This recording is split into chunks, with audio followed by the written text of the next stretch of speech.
creativity. How many said, yeah, I like some of that creativity. I want to be creative. I want to be a picture, a reflection of my creative God. I want that creativity in me. I want that. And I hope you do too. And so, last week we talked about how Elisha and his servant was surrounded. They were surrounded. The servant goes out. His eyes, all he can see is the enemy.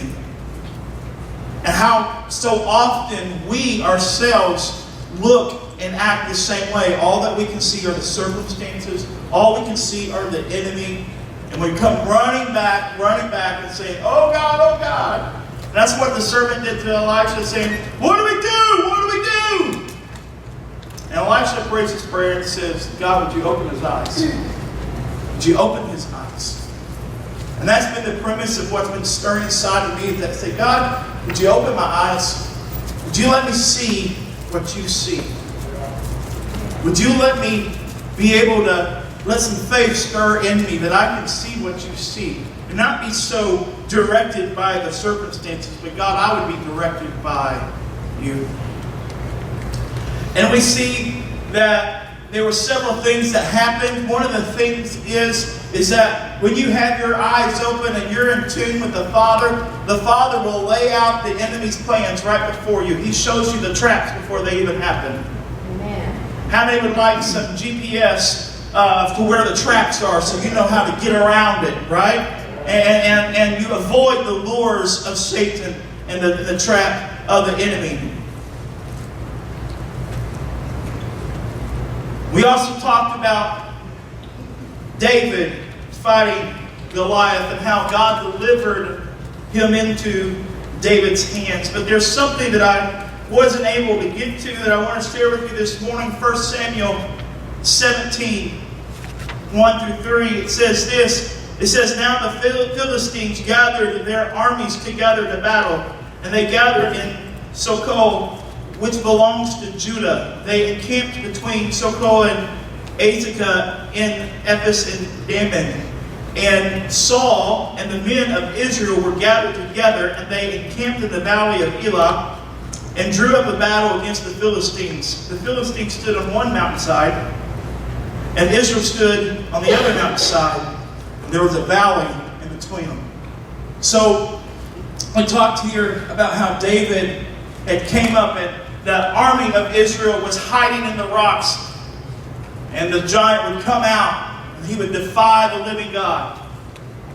And how David just frustrated him. He came up expecting to see warriors, expecting to see mighty men of God. His own family was in that army. He had an expectation that this army had come for battle. Except whenever he came up, he found cowering men hiding behind rocks. These men were cowering behind rocks. And David said, I'm not going to let somebody do that to the God I serve. And because of the past experience that David had spent by himself worshiping God on the hillside, and when the lion had been delivered into David, and when the bear had been delivered for David, when the obstacle was in front of David, he had the faith to believe that if God delivered me then, he'll deliver me now. Amen. Yeah. David's eyes were open, but David's eyes would not have been open if he had not spent time with the Father. Amen.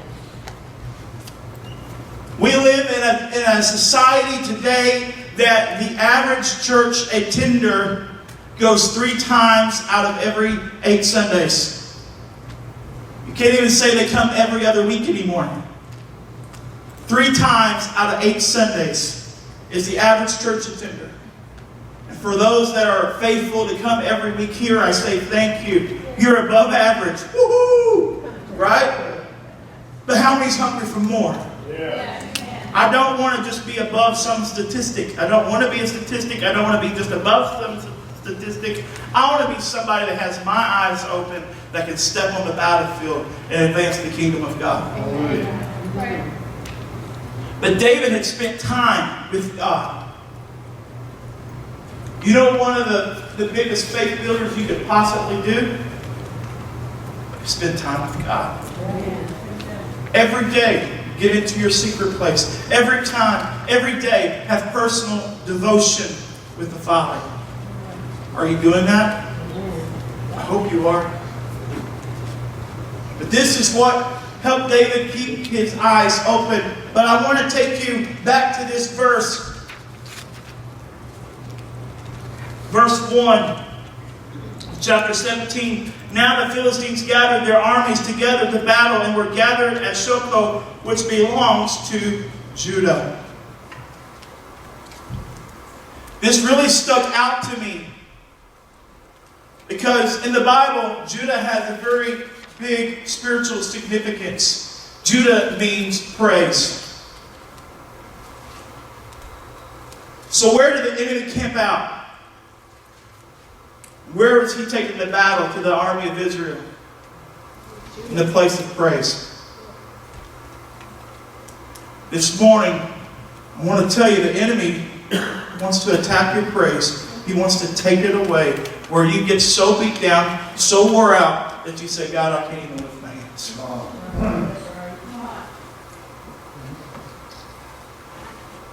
Because he knows if he can get your praise, he's got you. And isn't that funny? The place he attacks is the place he was cast down from. As you know, one of his duties of heaven was praise, worship. Do you have anything today hindering you? Do you have anything today that's weighing heavy on you? Do you have anything today that you go to praise and you go to worship and you can't get this certain thing off your mind? I wonder where it comes from. The enemy trying to get you so lowly, so down, so alone that what's even the use?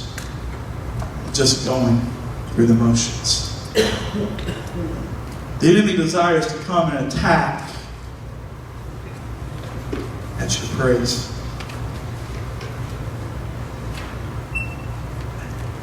So as I've been studying this, I've been studying some different things of how God has given different instructions. We know famously Joshua in the battle of Jericho in Joshua 6, verse 1 and 5, it says, Now the gates of Jericho were tightly shut down because the people were afraid of the Israelites. No one was allowed to go out or in. But the Lord said to Joshua, I have given you Jericho, its king and all of its strong warriors. And you and your fighting men should march around the town once a day for 6 days. 7 priests will walk ahead of the ark, carrying the ram's horn. And on the 7th day, you are to march around the town 7 times with the priest blowing the horns. When you hear the priest give one long blast of the ram's horn, have all the people shout as loud as they can. The walls of the town will collapse and the people can charge straight into the town. And that's exactly what happened. Joshua gathered his men. They gathered around and did exactly as the Lord instructed. And now we can famously sing the song, Joshua at the battle of Jericho, Jericho, Jericho. Joshua fought the battle of Jericho, and the walls came tumbling. Right? Yeah. But what would have happened? I know you don't into the verses, right? Woo! Get that little jazz thing going. But what would have happened if Joshua said, this doesn't make sense? I've been doing this for 6 days. I don't see the walls crumbling. I don't even see a crack. I don't see nothing happening. I'm done.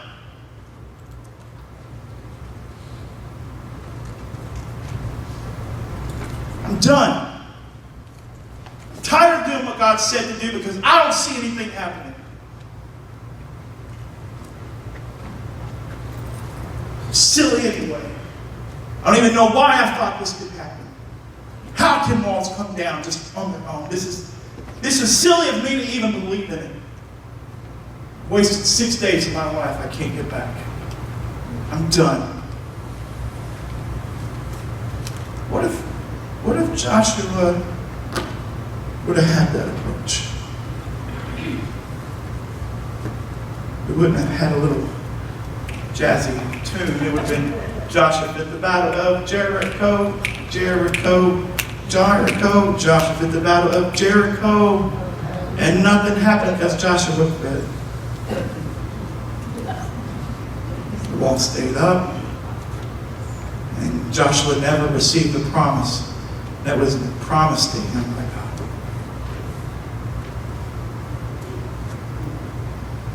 What happens if we quit on the sixth day? What happens when we throw our hands up? If God's doing something, I'd surely be seeing something now. I've been at this too long and I've not seen it happen, so whatever.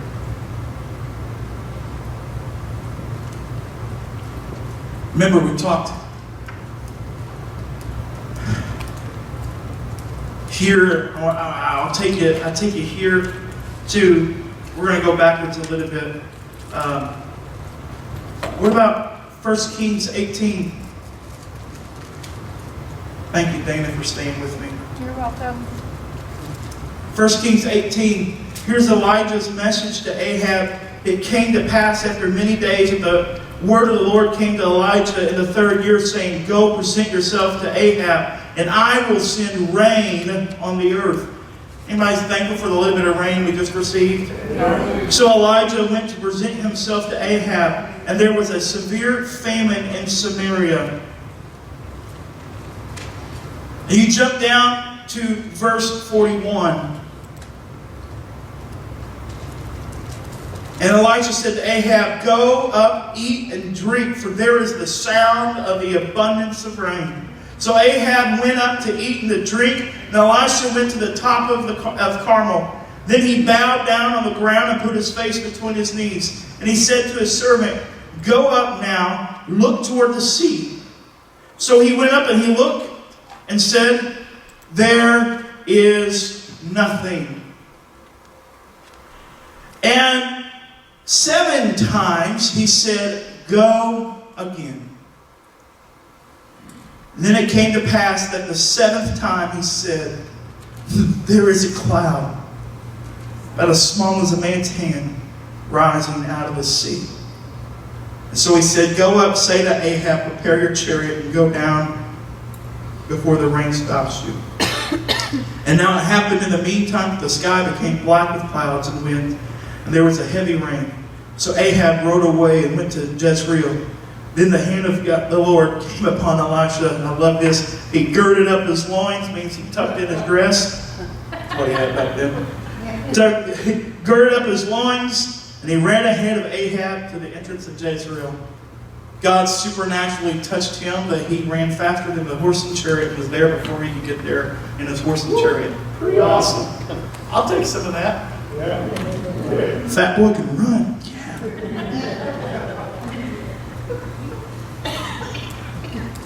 What would have happened if the servant said, I'm not looking anymore? You're crazy, man. You're telling me to go look. I've already looked 6 times. And there's nothing. I've already looked 6 times. I'm tired. And by the way, what happened in between, we skipped some verses. 1 Kings 18, 1 through 2, and we jumped to 41. What happened in between was just a little small thing that happened on Mount Carmel, like the prophets of Baal being defeated and Elijah calling down fire. That little thing happened. How many think after that type of spiritual warfare you've been tired? Anybody ever just been tired before? Spiritual warfare is draining.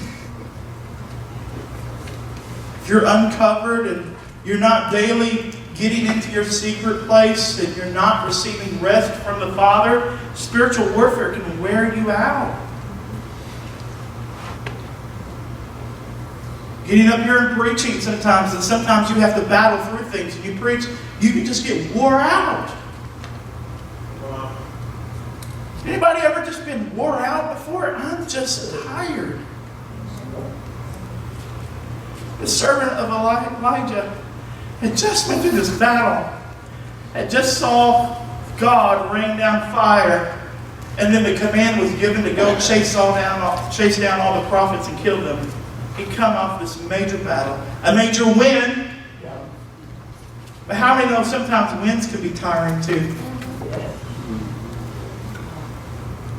Major win. Get up and go look out. See what's coming. Tired. You've already seen God move, I know, but this drought, you don't understand, this drought had lasted years. This drought had lasted years. Nothing's going to change this. We are where we are. We're just going to have to accept it. Uh-oh. None of you have ever just got tired and quit fighting for the promise and just accepted that it is what it is. Right?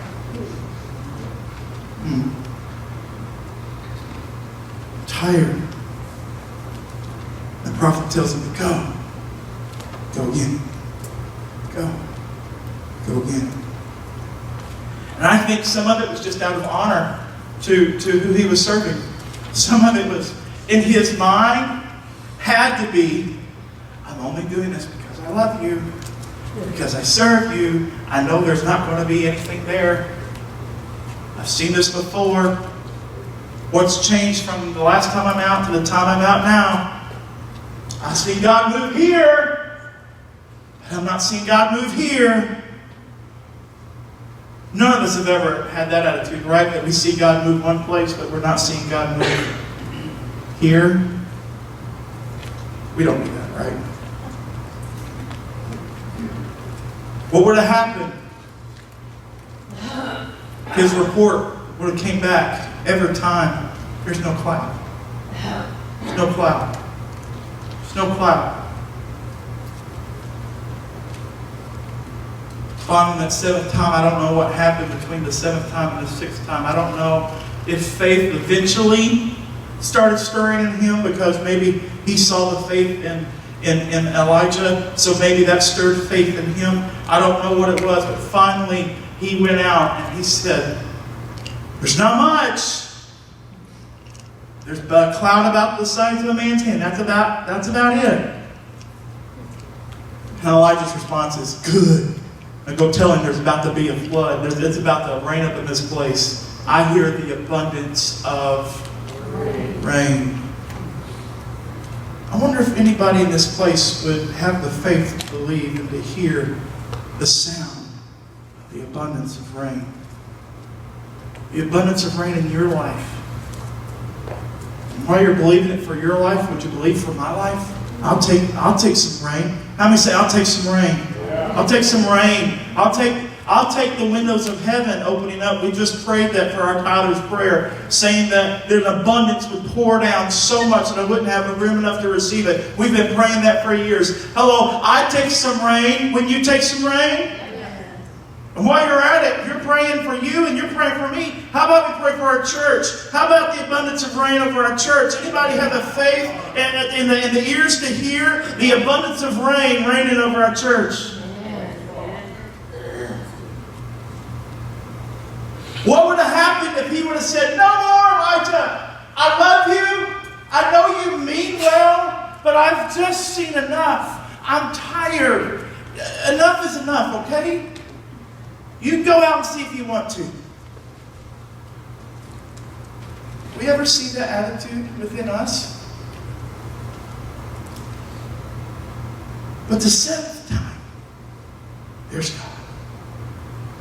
Even if it was a sound. The cloud the size of a man's hand. Still it was God raising that little cloud out of the ocean, bringing the abundance of rain. Isn't it funny how God can do big things with small things? Amen. I was talking to Miss Donna about this the other day, and she reminded me about the widow that had nothing. What do you have? I have nothing but a little oil. And when she put it in God's hands, what happened? It poured and filled every single vessel. I wonder if there's anybody here willing to hear the abundance of rain, willing to put the little that they have, put it in God's hands and see what happens.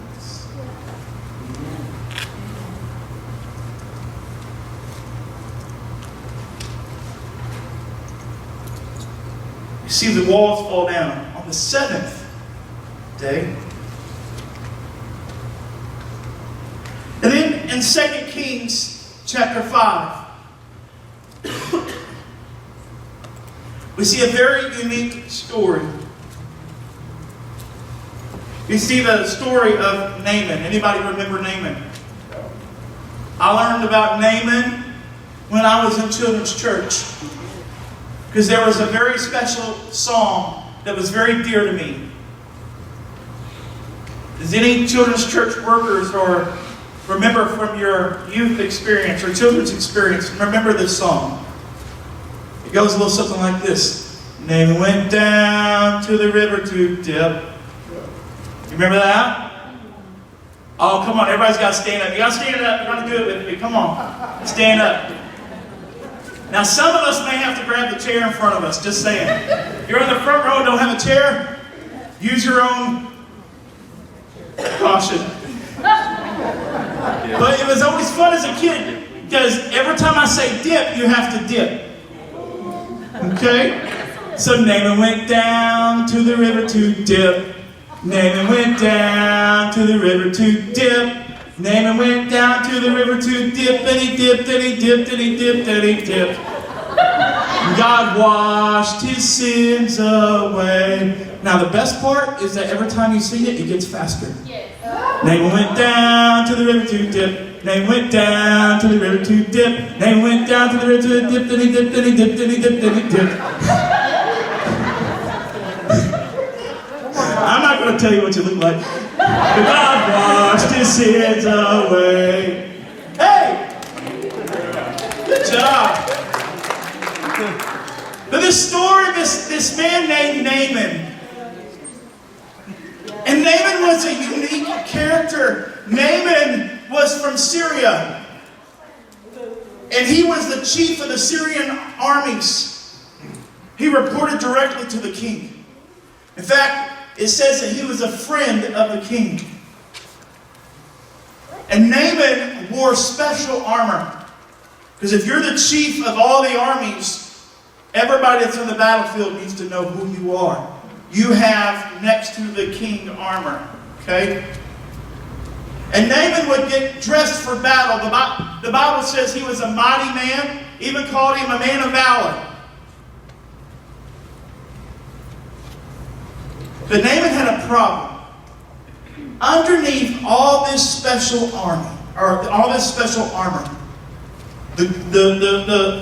that's got the nice fine metals on it, it looks real nice, and the armor that you put on when you're going through some royal presentations, and everybody's going, ooh, oh, wow, that's special right there. He puts all this stuff on, but he has a big problem underneath. Naaman has leprosy. You see, underneath all the armor Naaman puts on, he's sick. I wonder how many people walk into church with armor. Or another phrase, mask. But they're really sick inside. How you doing? Oh, I'm great. I'm really not great. But to you, I'm great. Naaman was a man of high prestige, high honor. And he has leprosy. He's at his house one day, and his wife has a servant girl. This servant girl is from Israel. And she makes the phrase to this wife and says, oh, I wish he could have an audience with the prophet. Yeah. I wish he could get in front of the prophet. And the wife tells the husband, and the husband agrees that's his only hope. So he goes before the king and he asks permission. Hey, can I go to this other country? That is not a typical request. But he goes and the king says, absolutely, because remember, he was the king's friend. And he goes and the king says, I'll write you a letter and I'll even send some gifts so that the king of Israel will receive you well. And so we see this happen, and now in verse 5, the king of Syria said, go now, and I will send a letter to the king of Israel. So he departed and took with him 10 talents of silver, 6,000 shekels of gold, and 10 changes of clothing. Then he brought the letter to the king of Israel, which said, now be advised when this letter comes to you that I have sent Naaman my servant to you, that you may heal him of his leprosy. And it happened that when the king of Israel read the letter, he tore his clothes and said, am I God to kill and to make alive, that this man sends a man to me to heal him of his leprosy? Therefore, please see how he seeks a quarrel with me. In other words, the king did not have his eyes open to who God was. The king still, even though he was a king, he still had servant eyes. And so he thought that the king of Syria was trying to set up a conflict. That way there would be justification for war between the two countries. He thought it was a setup. Who do you think I am? I can't do this. And so we see in the Bible where the prophet Elisha heard of the man and heard why the king tore his clothes and said, hey, send him to me. And the king tearing his clothes is simply just a sign of how distraught the king was, how angry, how upset he was. And so Elisha says, send him to me. And so the king sends him to Elisha. The king was probably very happy that Elisha is going to take this upon himself. So then Naaman, verse 9, went with his horses and chariot and stood at the door of Elisha's house. Now you have to understand, Elisha's house was nothing compared to what the king lived in. Most believe that the house that Elisha was in was little more than a shack. So here comes this very high in command guy from Syria and all this prestige.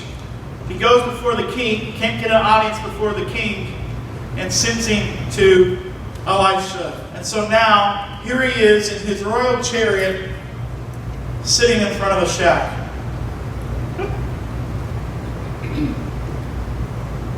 And Elisha didn't even come out to greet him. Elisha sent a messenger to him saying, go wash in the Jordan. How many times? 7 times. And your flesh shall be restored to you, and you shall be clean. But Naaman became furious and went away and said, indeed, I said to myself, he will surely come out to me. Stand and call on the name of the Lord, he is God, and wave his hand over the place and heal the leprosy. In other words, Naaman had made up his mind how a God that he didn't even know was going to heal him. Has anybody in here ever had any kind of affliction against you and you'd already made up your mind how God was going to heal you?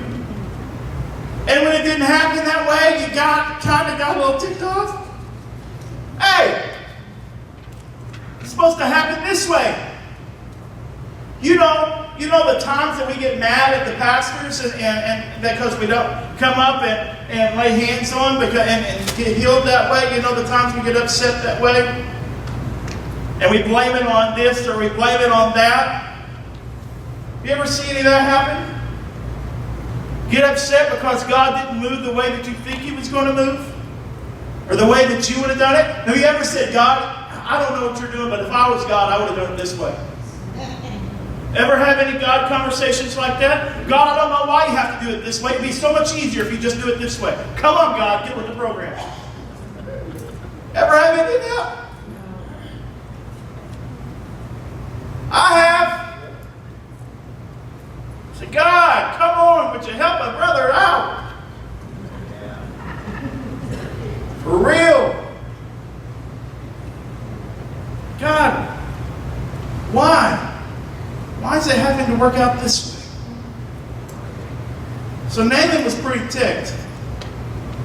And so his guys, his closest people he had with him said, hey, if Elisha would have asked you to do something hard, you would have risen to the challenge.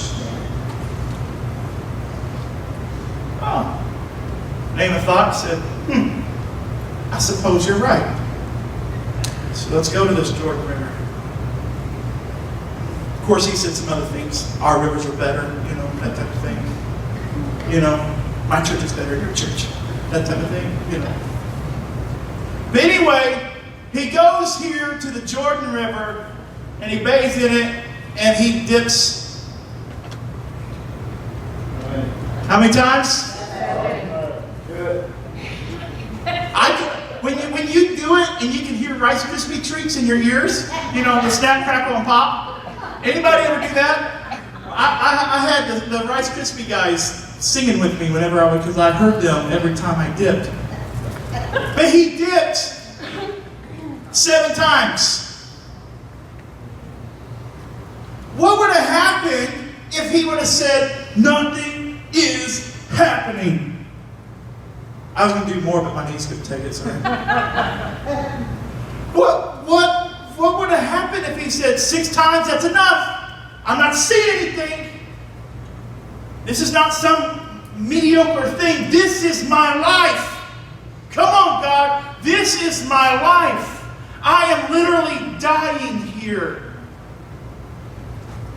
Doing what you called me to do, what you told me to do, and I'm not seeing the results. I mean, if I was God, I would have said, okay, maybe he's healed a little bit each time. So each dip, it's a little bit better. Then faith, he can see it. Faith can start rising in him, and that will give him the hand he needs to hold so he can dip another time. Right? That would have been easier, right? Because my hand's better. I'm going to dip again. Oh, my ear's back on my head. Okay, good. I'm going to dip again. That would have been easier, right? And isn't that how we expect God to work sometimes? Come on, God. I'm doing what you called me to do. I'm doing what you told me to do. I'm doing what I feel led to do. At least let me see a little bit of something. Come on, give me a carrot on the end of the stick so I can go.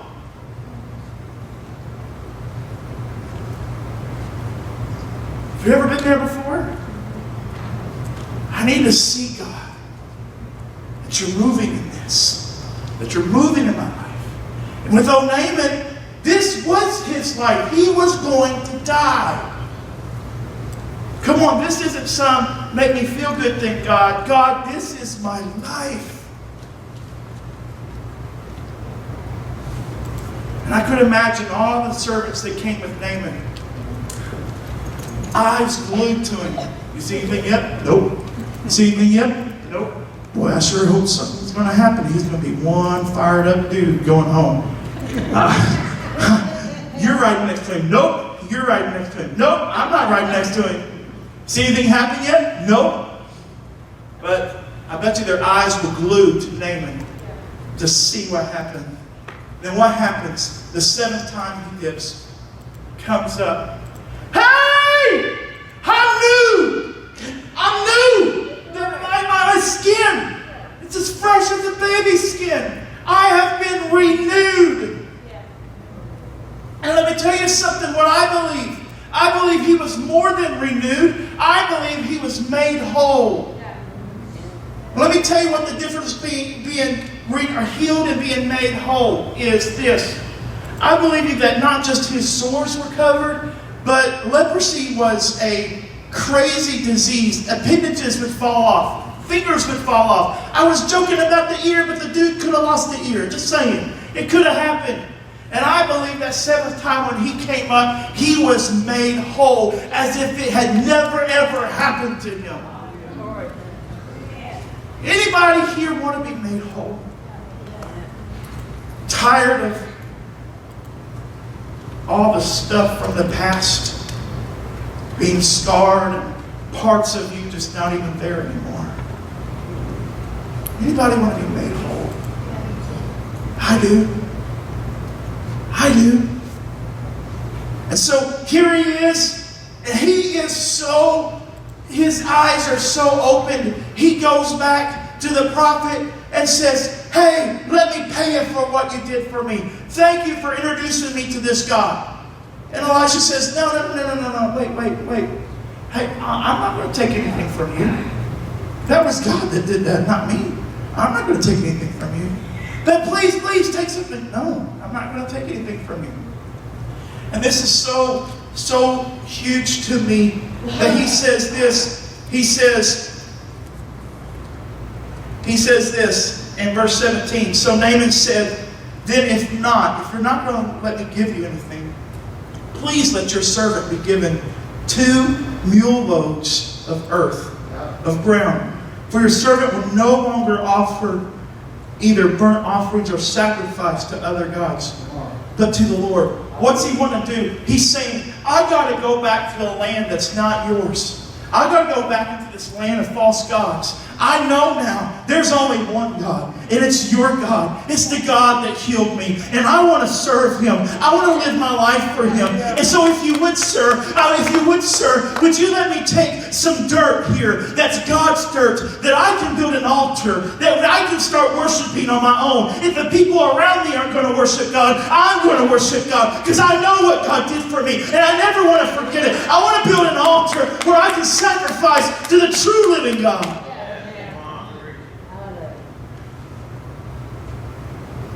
That altar is built in remembrance of what God did for him. Some of us need to start remembering what God's already done in our lives. And some of us, maybe not in the natural, but spiritually, we need to start rebuilding altars again, saying, hey, I'm going to I'm going to sacrifice upon my heart, my praise, my worship. I'm going to sacrifice, and I'm going to stand, God, in what you've already done for me. If you never do anything for me again, what you've already done through me, for me through the cross is enough. I want to stand here and worship the one true God. Remember, where's the enemy attacking you? Your worship and your place of praise. Some of us need to reestablish that ground. I'm not calling anybody out, but I want you to reflect. Are you worshiping and are you praising the way you used to worship? The way you used to praise? Is your heart so broken that whenever the Spirit of God moves, that you just begin to weep because your heart weeps for what his heart weeps? Are you to that place of worship whenever you were first introduced, just like Naaman was? Nobody could have done this to me but Jesus. Nobody could have done this for me but the one true living God. Maybe I got to go back into the land that worships other gods, but I now know who the real God is. Here's Naaman. Are you building your altars?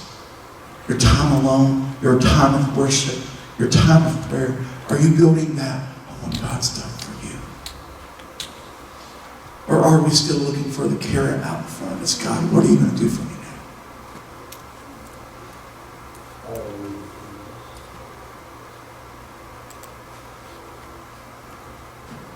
Can we begin worshiping like we used to worship?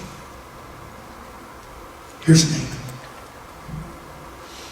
And Naaman says, and while you're giving me this dirt, will you do something else?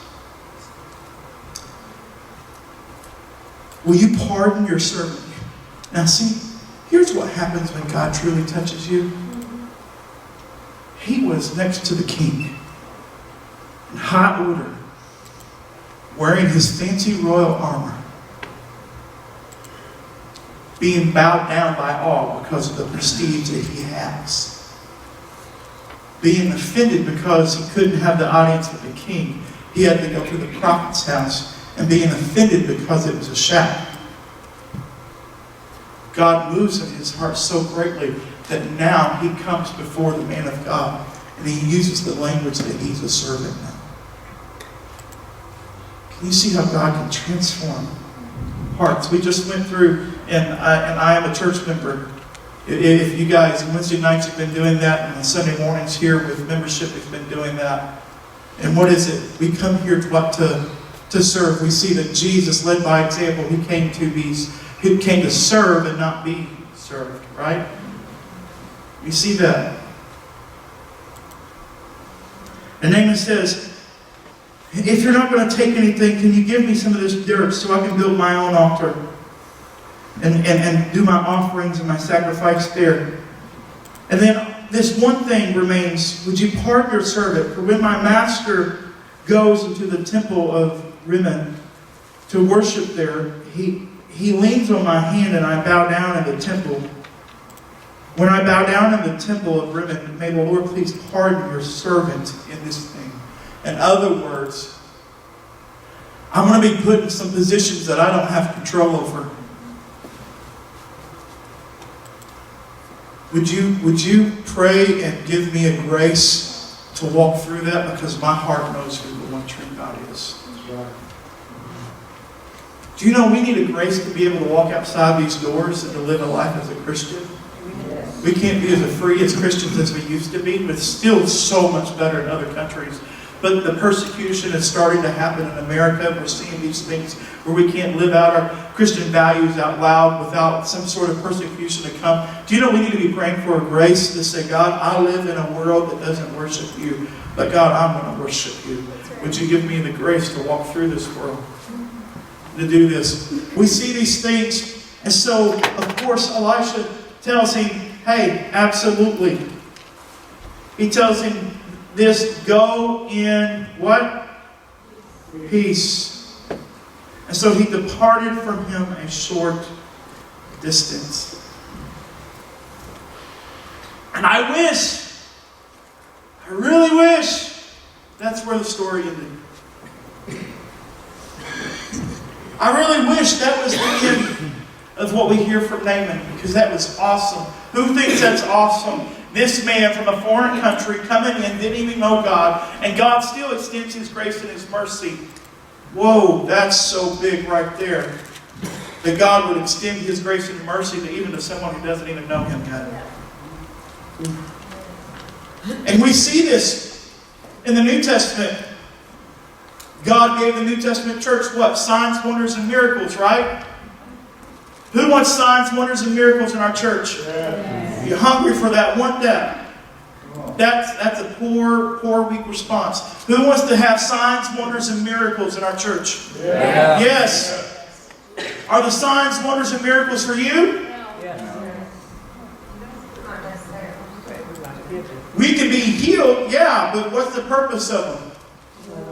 It's for the non-believers. The Bible said it was for the non-believers, to draw them in. God still shows His grace and mercy even to those that don't yet know Him in order to draw them into Him. And we see this with Naaman. And I wish that's where the story ends, but it's not where the story ends. Because we see in 2 Kings chapter 5 and verse 20 about a man named Gehazi. Let me remind you who this man is. Gehazi is the man, if you remember several weeks ago, I preached a message called It Is Well. Do you remember that message? This woman, her son had died. And the woman refused to accept his death. She put the boy up in the prophet's room and went to go out. Her husband confronted her, said, hey, what's going on? She didn't even tell the husband that the boy had died yet. She said what to him? It is well. And so this lady, she goes and she finds the prophet. The prophet sends Gehazi,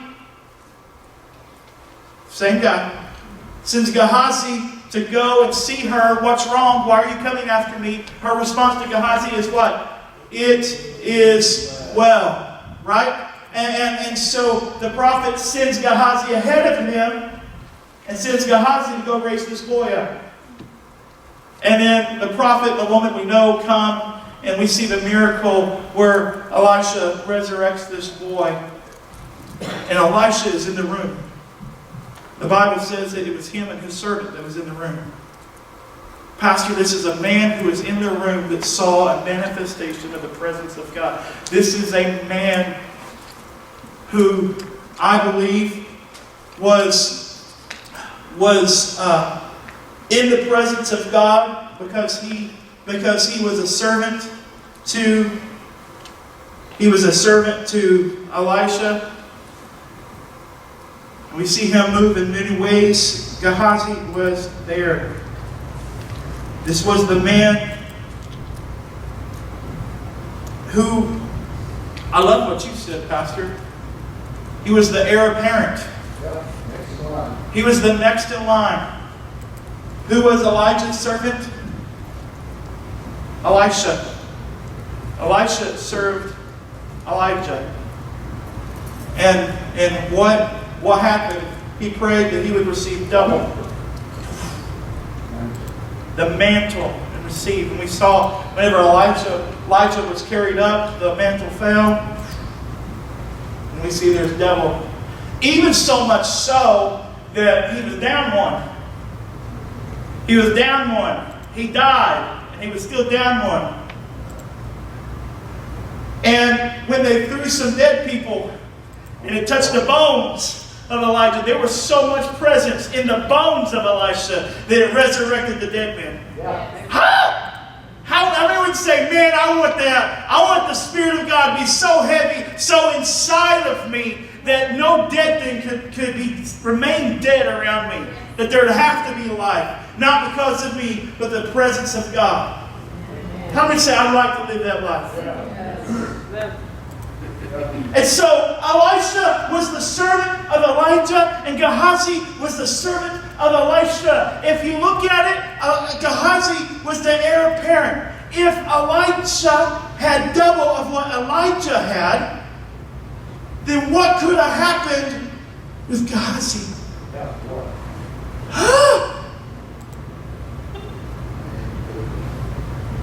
Yeah.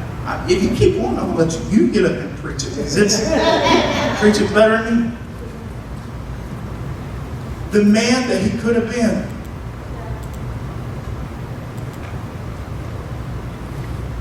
So Naaman had just offered all of these things, this bounty that the king had sent him with for healing. And Elisha had turned it down. And verse 20 starts with a but. And I don't know about you, but anytime a but starts the end of the beginning of the sentence, there's a change. There's a shift. We were just on a happy story. And now here's but Gehazi. The servant of Elisha, the man of God, said, look, my master has spared Naaman the Syrian, and will not be receiving from his hand what he brought. But as the Lord lives, I will run after him and take something from him. So Gehazi pursued Naaman, and when Naaman saw him running after him, he got down from the chariot to meet him and said, is all well? No. And he said, all is well. My master has sent me, saying, indeed, just now 2 young men from the sons of prophets have come to me from the mountains of Ephraim. Please give them a talent of silver and 2 changes of garments. So Naaman said, please take 2 talents, and urged him to bound the talents of silver in 2 bags, and 2 changes of garments, and handed them to 2 of his servants. Then he carried them ahead of them. And when he came to the citadel, he took them from their hand and stored them away in the house. And he let the men go, and they departed. And he went in and stood before his master. Elisha said, "Where'd you go?" I said, "Where you been?" In other words, he says, as long as God lives, I'm not going to let this happen.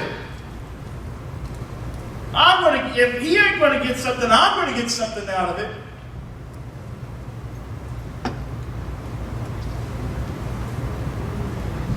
And he goes and he lies. Because he thinks he knows what's better. Elisha says, "Foolish man. It's foolish that you would have this opportunity and you would pass it up. I know better." And he may have justified it in himself, saying, "Hey, I'm going to save it back for a rainy day. Things are tight around here. And if we need it, we'll need it. We'll get it." Whatever his justifications were, guess what? It was wrong. So he said, Elisha said to him, "Where did you go, Gehazi?" And he said, "Your servant did not go anywhere." Two wrongs don't make a right. He lied twice. Then he said to him, "Did not my heart go with you?" And the man turned back from his chariot to meet you. Is it time to receive money and to receive clothing, olive groves, vineyards, sheep, oxen, male and female servants? In other words, listen. Why do you think you can pull one over on me? You have my heart. Remember, he's the heir apparent.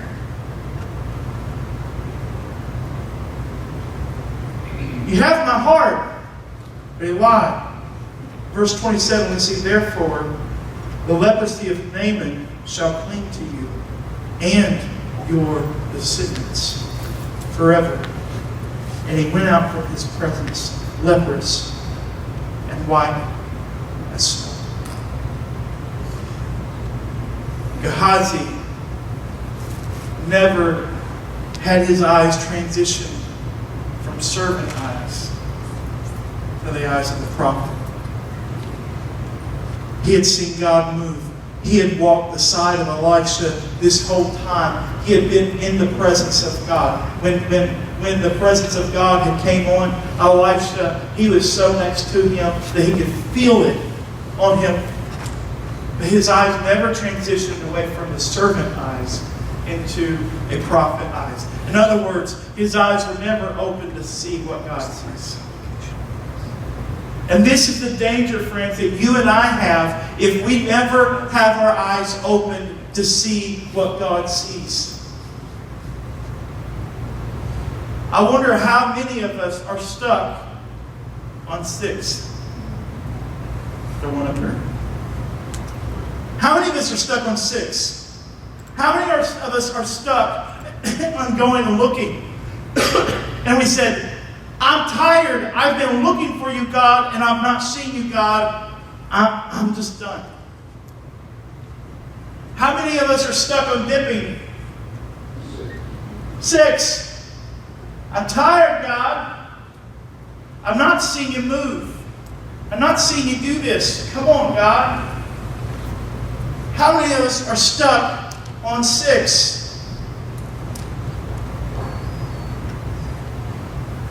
Pastor Will, if you come and get ready to close. The meaning of 6. The Bible, the number 6 symbolizes man and human weakness. The evils of Satan and the manifestation of sin. Man was created on the 6th day. And man is appointed to 6 days of labor. How many of us are stuck on 6? been given a promise. And maybe the Lord's asked us to do something. Even if it's just sit still and be patient and know that I am God. I'm tired of waiting, God. I should have seen something by now. 6. The number of man. The number of man's weakness. You know, I wonder how many times we get tired of waiting in God and we start doing things in our own ability and our own power. 6. We start saying, okay, this is just how it is. I'll have to accept it. And I'm going to operate in 6. In fact, there was a very prolific story in the Bible by a man named of Abraham who was given a promise. And this promise was, no way. I'm not going to have a baby. I'm old and she's old. No way. Not happening. I'm looking for this promise, God. I'm old. Time's ticking. Not going to happen, God. Well, it's not going to happen with me. Maybe you should do it with somebody else. Maybe you can make it happen. Do it in your own ability, in your own strength. So Abraham goes and he lays with a maiden. And now he has a child outside of the promise. God was still faithful and gave him the promise. Thank you, Jesus. Isn't it amazing how God's still faithful to us when we're not faithful to him? There was a thorn in the flesh that was born. Because now you've got this child outside of the promise named Ishmael. I wonder how many Ishmaels we've created. That's good. Good. I wonder how many Ishmaels we've created. Because we've got tired of waiting on God. So we start doing things in our own ability. But when God instructed them to do things, what did he tell them? What was the number? What? Somebody said it? 7. Good job. What's the meaning of 7? 7 is the number of completeness and perfection. It derives its meaning from being tied directly to God's creation of all things. 7 is the number of God. There are 7 days in a week, and God's Sabbath is on the 7th day. In fact, in Genesis 2 and 3 it says this, and on the 7th day God ended his work which he had done, and he rested on the 7th day from all of his work which he had done. Then God blessed the 7th day and sanctified it, because in it he rested from all his work which God created and made. Listen, this morning I want to tell you, don't stop at 6. Make it to 7. Make it to 7. I don't know how you've been worn down, how you've been tired, or what the enemy has put in front of you to slow you down, to get you sidetracked, to get you distracted, to get you discouraged. But don't stop at 6. The promise is still there, and God's still faithful. Even if we've had our ups and downs, God's still faithful. He's still faithful to the promise that He's made you. Don't stop at 6. Make it to 7. Make it to 7. Don't stop at 6. Don't start trying to do things in your own power and your own ability. Stop it. Rest. I'm preaching better than what you know that I am, because there's something about getting into the place of knowing who your God is and being so confident in that when all hell breaks loose, you can still rest. God specifically put it in my heart. There's people in this church that are having a hard time resting. can't sleep at night.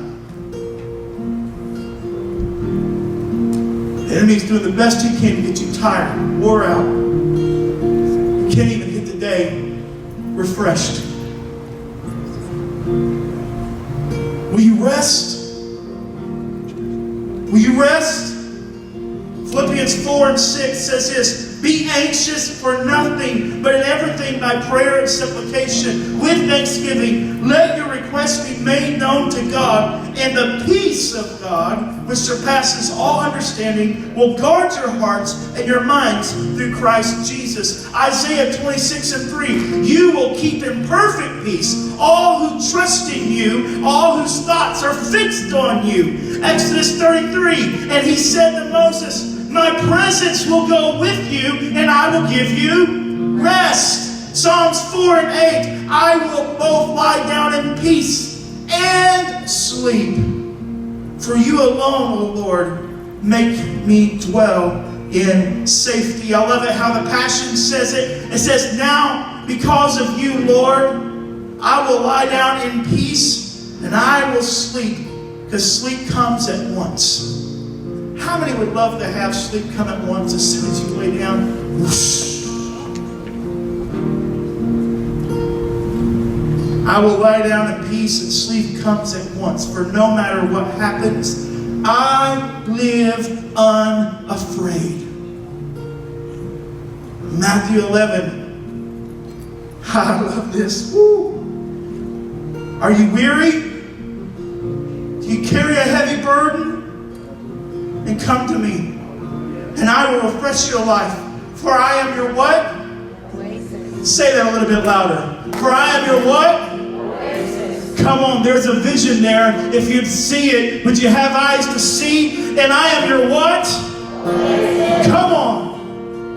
I am your oasis. Simply join your life with mine. Learn my ways, and you'll discover that I am gentle, I am humble, I am easy to please. You will find refreshment and rest in me.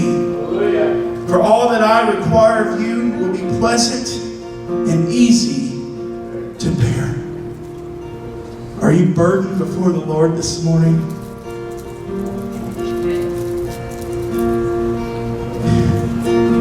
Are you heavy laden? Last week we prayed, God, let us see the victory. God, would you open our eyes and let us see the victory? But friends, we have to yet really have our eyes open, or we'll be tempted with that servant mindset to start doing things in our own ability. We'll start being tempted. Hey, I'm not seeing God do it. Maybe God needs a little help from me. God, here, let me give you a little shove. Let me give you a little nudge, God. I can take it from here.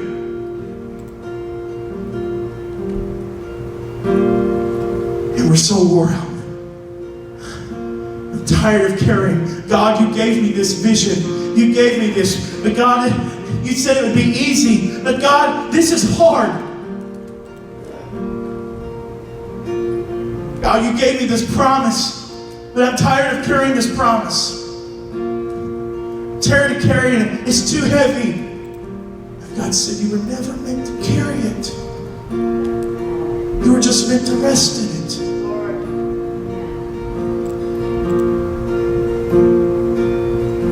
We're just meant to rest in who I am. Hallelujah.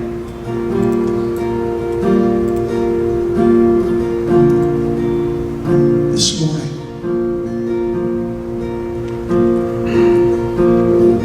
don't get stuck at 6.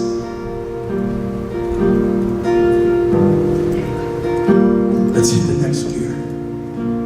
Move to 7.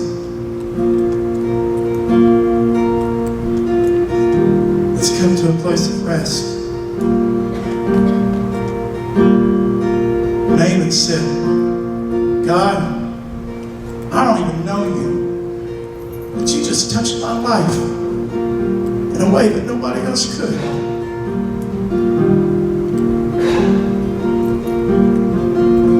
I'm going to rest on you.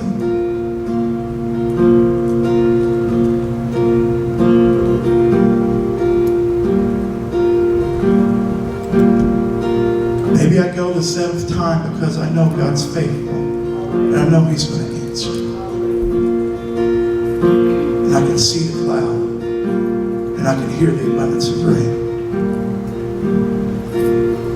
Maybe I dip that seventh time because I'm desperate. And I got to have God move. Because if God doesn't move, I'm going to die. And so I'm just desperate enough to finish what He told me to do. And to stay faithful.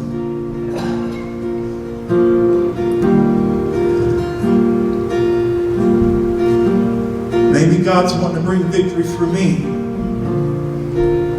So I got to stay faithful to the plan. I want to walk around these walls. I don't see any crack in the mortar. I don't see any crack in the bricks. In fact, the more I'm around it, the more intimidating it is. But He told me to go around 7 times and give a shout. I don't know what I'm shouting for because I can't see it. But I know what He promised.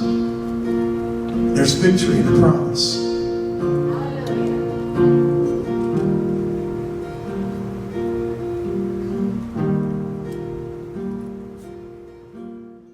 We hope you enjoyed today's message.